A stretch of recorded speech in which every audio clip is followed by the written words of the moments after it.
Baik, assalamualaikum warahmatullahi wabarakatuh. Selamat pagi anak-anak semuanya, baik kelas 10 MMA, MMP, dan MMC. Oke, pada video kali ini saya akan memberikan penjelasan terkait dengan materi-materi yang sebelumnya ya. Itu tentang materi variabel, tipe data, dan juga operator. Nah, program itu dibuat untuk mengolah data menjadi sebuah informasi. Nah, data tersebut itu dimanipulasi dan disimpan ke dalam memori komputer. Nah, disimpannya itu dalam bentuk apa? Nah, dalam bentuk variabel atau konstanta. Nah, yang mempunyai nama tertentu dan tipe data tertentu. Nah, tipe data itu menyatakan pola penyajian data dalam memori komputer. Nah, untuk mengingat kembali tentang tipe data, ini ada berbagai tipe data ya. Kalau mungkin kalian kemarin sudah membaca dengan teliti, mungkin sudah masih ingat ya, yaitu yang pertama ada tipe data integer yang isinya adalah bilangan bulat dan bukan nilai pecahan ya. Jadi isinya adalah bilangan bulat, yaitu angka 1, 2, 3, 500 dan seterusnya sampai tak terhingga ya. Kemudian ada tipe data real yang isinya adalah bilangan real atau bilangan dengan digit desimal di belakang koma. Jadi bisa bilangan biasa, bisa bilangan koma. Itu tipe datanya real. Kemudian ada tipe data char atau karakter ya, yang isinya adalah data alfanumerik. Jadi bisa angka, bisa huruf, bisa simbol. Itu nanti pakainya tipe datanya adalah karakter, atau kalau dalam bahasa pemrograman nanti karakter itu disebutnya sebagai dibacanya sebagai gambar ya.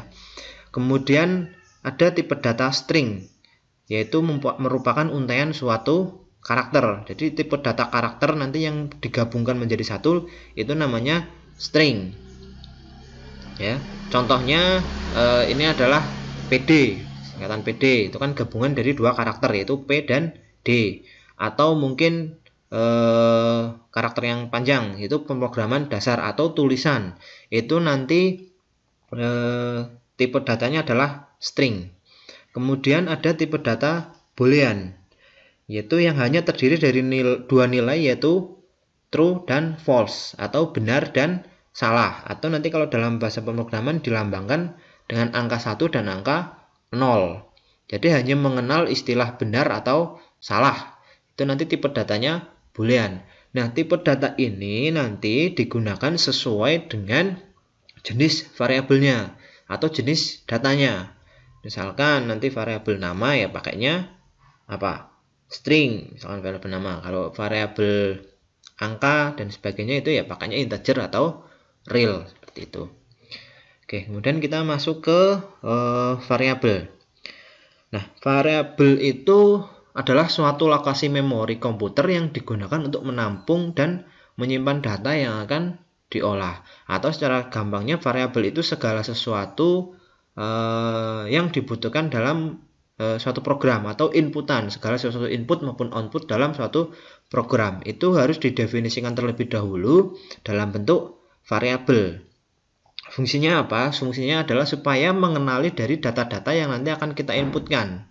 Itu kita definisikan terlebih dahulu dalam bentuk variabel. Nah, penamaannya itu bersifat unik ya, harus berbeda dengan yang lainnya. Jadi antara variabel satu dengan variabel yang lain itu namanya harus berbeda. Contoh variabel itu misalkan ada luas. Luas itu kan dipengaruhi oleh dua variabel, yaitu variabel panjang dan variabel lebar. Nah, itu contoh variabel. Jadi variabel itu nilainya bisa berubah-ubah ya. Nah, kemudian satu variabel itu merupakan satu jenis data. Nah, jadi kalau variabel itu tidak bisa lebih dari satu jenis data. Misalkan variabel A jenis datanya atau tipe datanya string. Tuh, atau variabel B tipe datanya integer dan sebagainya. Jadi didefinisikan sebagai satu jenis data. Kemudian tidak tergantung besarnya data. Tadi seperti yang sudah saya sampaikan bahwa variabel itu datanya bisa berubah-ubah, besarannya bisa berubah-ubah sesuai dengan nanti input yang dimasukkan, dan bisa lebih dari satu. Artinya variabel A itu isinya bisa lebih dari banyak data, tidak hanya satu data. Nilainya berubah-ubah ya. Jadi variabel itu adalah data yang nilainya berubah-ubah, bisa berubah-ubah. Nah, kemudian ada aturan-aturan dalam penulisan sebuah variabel. Yang pertama itu diawali dengan huruf. Kemudian yang kedua, penulisan harus diikuti dengan tipe data. Jadi semua variabel itu harus didefinisikan sebagai salah satu tipe data tertentu. Jadi harus ada tipe datanya. Tipe datanya apa? Kemudian panjangnya terukur. Kemudian yang berikutnya tidak boleh menggunakan spasi. Nah, ini yang mungkin nanti banyak terjadi miss ya. Yaitu kalau penulisan variabel itu tidak boleh menggunakan spasi. Jadi format penulisan variabel itu nama variabel, kemudian titik 2 tipe datanya apa. Nah, ini sebagai contoh. Sebagai contoh yang pertama ada variabel total gaji. Nah, kalau ada spasi, biasanya nanti untuk dalam bahasa pemrograman nanti dituliskannya ditambahkan dengan underscore. Jadi supaya tetap nyambung. Tapi kita bacanya tetap jelas. Total gaji. Kalau digabung kan nanti mungkin akan susah kalau tidak ada underscore-nya. Seperti tidak ada spasinya. Nah, jadi supaya tetap bisa nyambung, biasanya nanti penulisannya ditambahkan dengan underscore. Nah, jadi contoh yang pertama adalah variabel total gaji. Kemudian titik 2 tipe datanya real. Ya. Kenapa kok total gaji tipe datanya real? Jadi kalau total gaji kan ya biasanya angka ya, nominal. Jadi tipe datanya real, dan itu bisa mungkin koma-koma. Jadi pakainya tipe datanya adalah real. Jadi variabel itu nanti disesuaikan dengan tipe datanya. Jadi disesuaikan dengan inputannya apa, itu jenis datanya apa. Nah, itu nanti penambahnya harus sesuai dengan jenis atau tipe datanya. Kemudian contoh yang kedua ada nama underscore karyawan titik 2 string. Jadi ada variabel nama karyawan, tipe datanya adalah string. Kok tipe datanya kenapa string? Karena nama itu kan huruf ya, rangkaian huruf ya. Jadi tipe datanya string, jadi kan untaian karakter. Jadi tipe data untaian karakter itu kan string. Kemudian ada contoh lagi, ada data ada titik 2 boolean. Berarti tipe datanya adalah boolean. Jadi nanti nilainya adalah benar dan salah. Kemudian ada contoh lagi k.2 integer. Jadi ada variabel k, tipe datanya integer. Kemudian ada contoh lagi c.2 karakter. Jadi ada variabel c, kemudian tipe datanya karakter.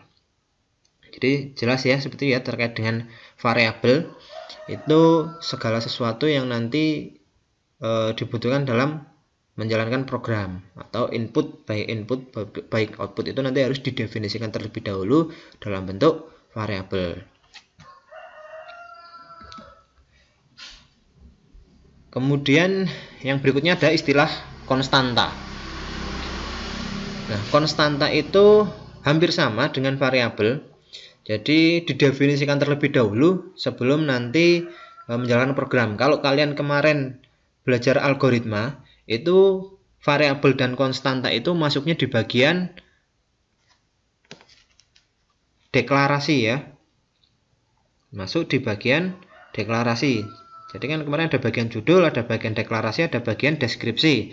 Jadi semua variabel yang dibutuhkan atau konstanta yang dibutuhkan nanti dalam bahasa pemrograman atau dalam algoritma nanti ditempatkannya di bagian deklarasi atau dideklarasikan dulu. Nah, jadi konstanta itu adalah besaran yang mempunyai nilai tetap selama program nanti dijalankan. Nah, bedanya dengan variabel tadi, kalau variabel nilainya bisa berubah-ubah, kalau konstanta nilainya tetap. Jadi konstanta itu hanya berisikan satu data. Nah, penulisannya atau notasinya adalah dengan notasi const. Nah, contohnya ini ada konstanta namanya apa? Misalkan konstanta pi sama dengan besarannya berapa? Besarannya 3,14. Contoh berikutnya adalah konstanta nilai maksimal atau nmax.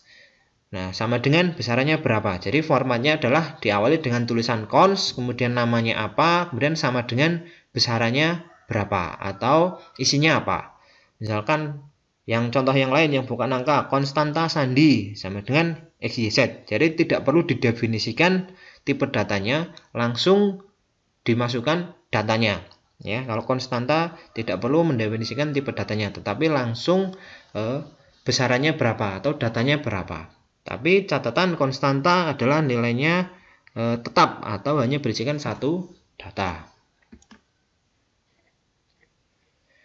Nah, kemudian kita masuk ke operator.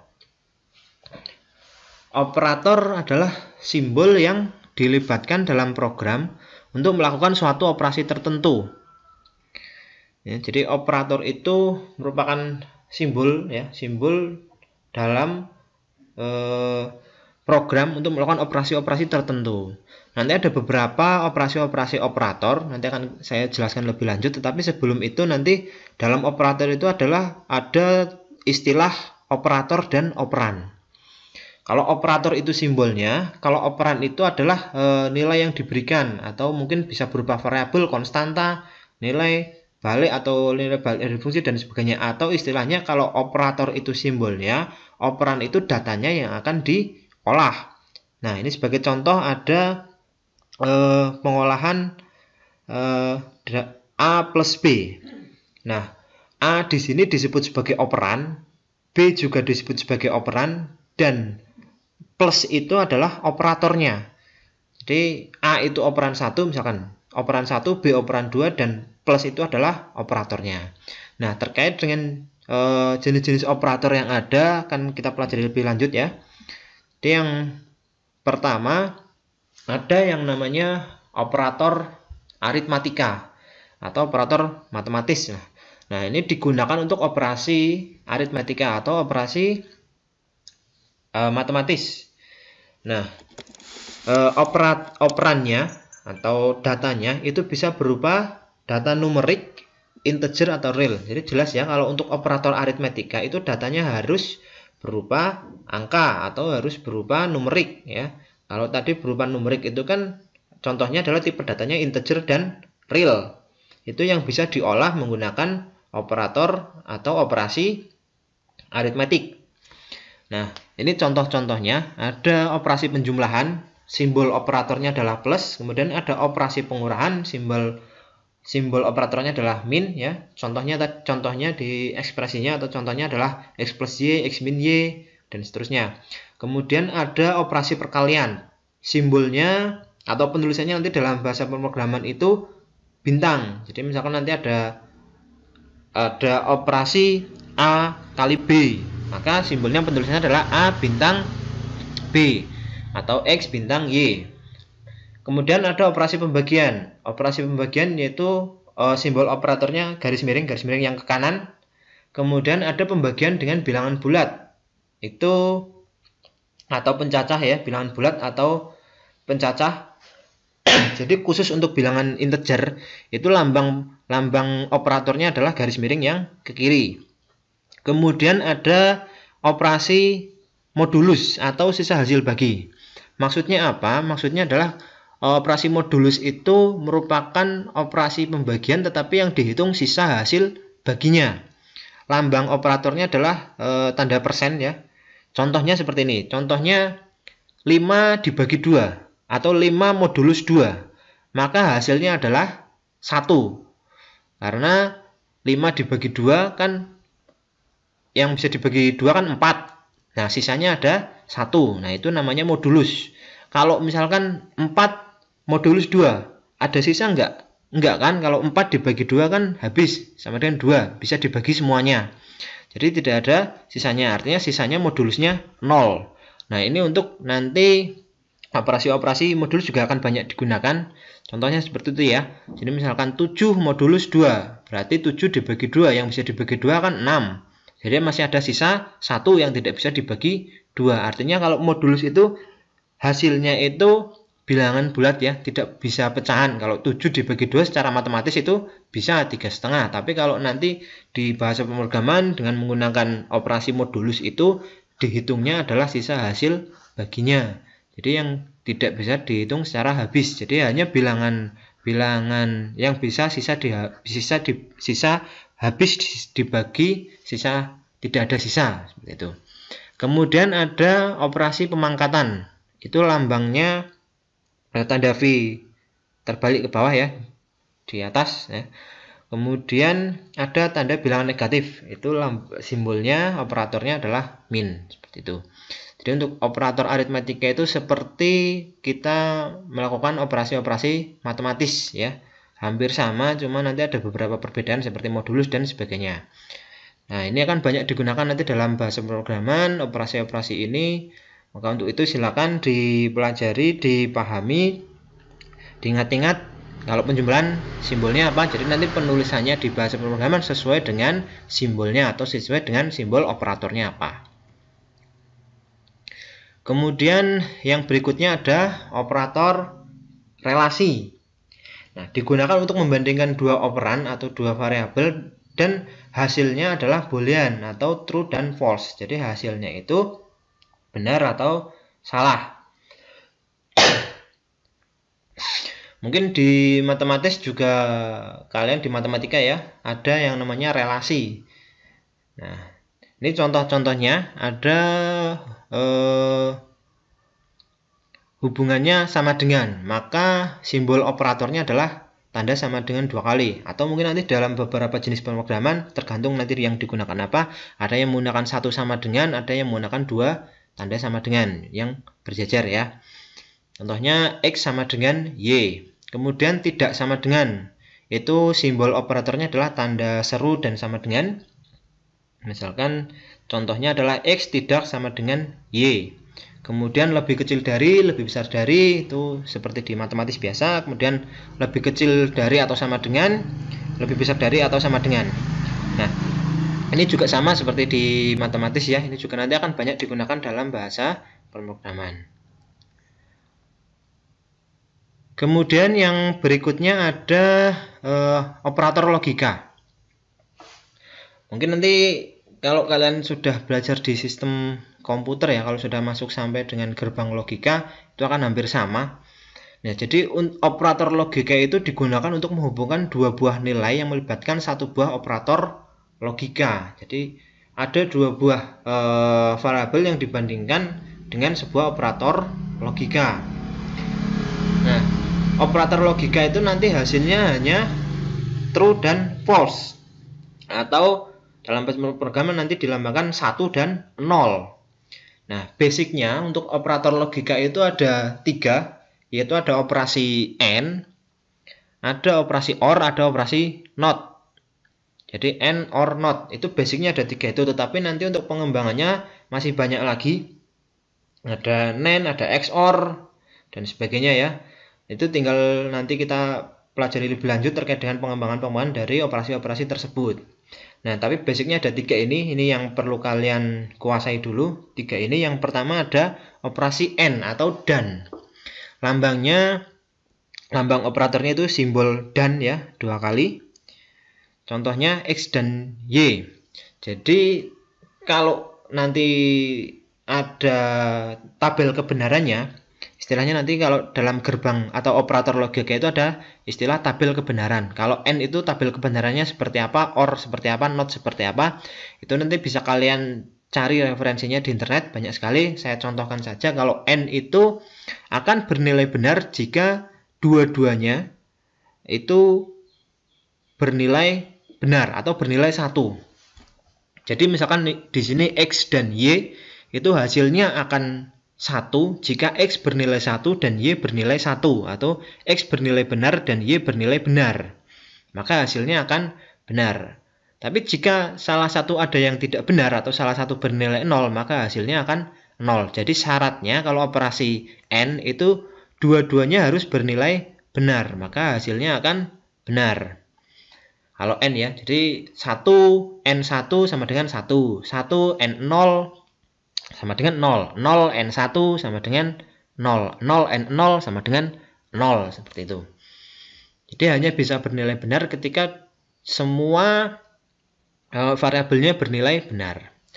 Kemudian yang kedua ada operasi OR. Lambangnya adalah sama dengan ke atas ya, atau garis 2 garis ke bawah. Nah, kalau OR itu akan bernilai benar jika salah satunya bernilai benar. Atau akan bernilai 1 jika salah satunya bernilai 1. Contohnya misalkan dalam tabel kebenarannya nanti adalah 1 OR 1, maka sama dengan nilainya adalah hasilnya adalah 1. Kemudian 1 OR 0, maka hasilnya adalah 1. Atau 0 OR 1, maka hasilnya adalah 1.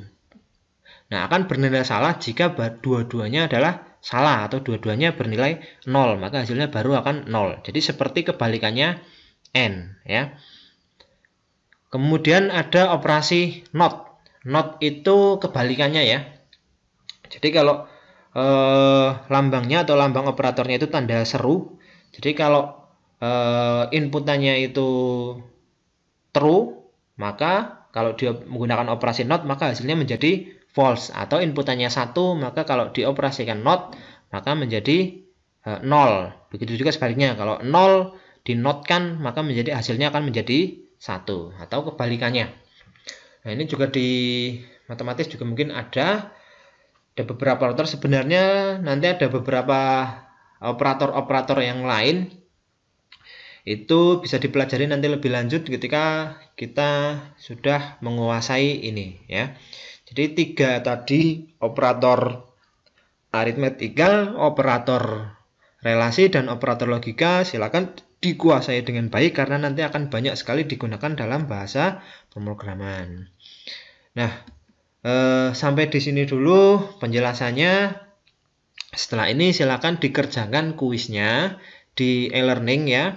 Kuisnya itu tentang materi tipe data, variabel, dan operator. Jika kalian sudah mendengarkan atau menyimak video ini, insya Allah kalian akan bisa mengerjakan kuisnya dengan baik.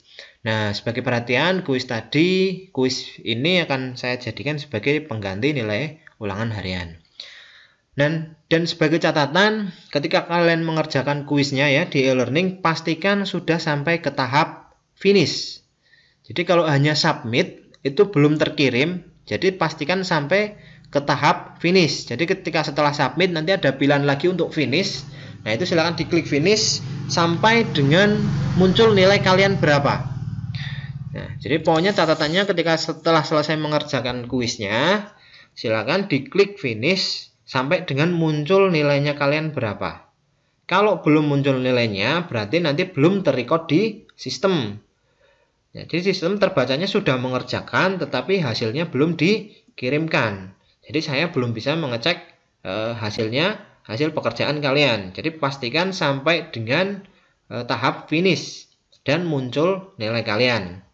Ya, batas waktu pengerjaan soal itu dari hari ini sampai dengan 1 minggu ke depan, sampai dengan pertemuan berikutnya. Jadi silakan dikerjakan dengan baik dan juga mungkin sebagai bahan latihan untuk persiapan UTS atau ujian tengah semester.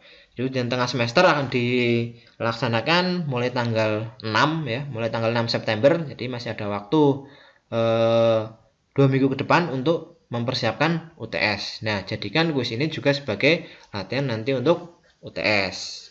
Oke, terima kasih untuk pertemuan kali ini. Silakan dikerjakan dengan baik kuisnya. Jika ada kendala silakan hubungi saya. Terima kasih. Assalamualaikum warahmatullahi wabarakatuh.